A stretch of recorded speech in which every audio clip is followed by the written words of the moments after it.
भजो भजो मन जप मोरे गौरी के लाल गणराज, गौरी के लाल गणराज, गौरी के लाल गणराज, गौरी के लाल गणराज।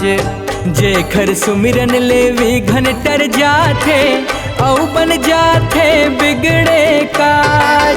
जेखर सुमिरन लेवी घन टर जाथे औ बन जाथे बिगड़े काज।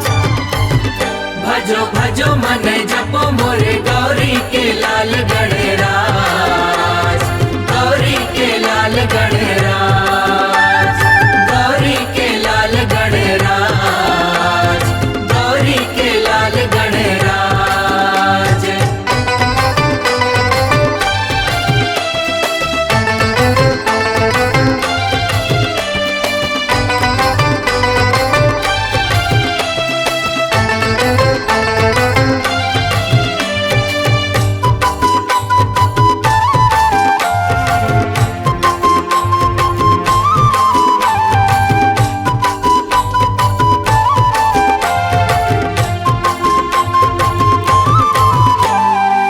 गज कस मुख उदर बड़ा भारी, बड़े बड़े कान नयन नेक न्यारी।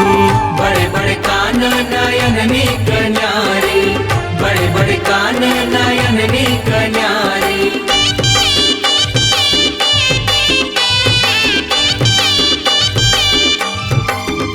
हो गज कस मुख उदर बड़ा भारी, बड़े बड़े कान नयन नेक न्यारी।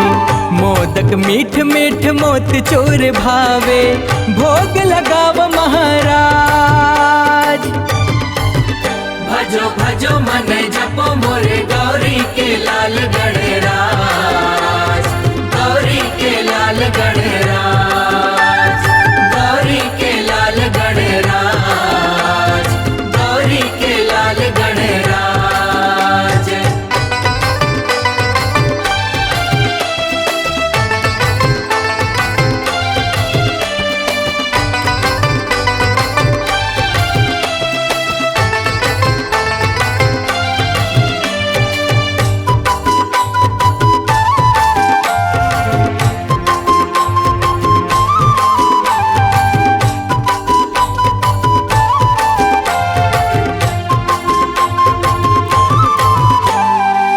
गणपति नाम गजानन स्वामी, सबके जनैया है अंतर्यामी।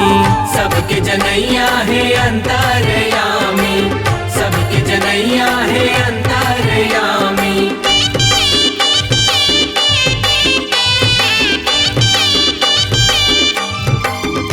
हो गणपति नाम गजानन स्वामी, सबके जनैया है अंतर्यामी। लय कसियान सबो तोर तीर आवे, सिद्ध करो सब काज। भजो भजो मन जपो मोरे गौरी के लाल गणराज, गौरी के लाल गणराज, गौरी के लाल गणराज, गौरी के लाल गणराज। जेखर सुमिरन लेवी घन टर जाथे औ बन जाथे बिगड़े काज।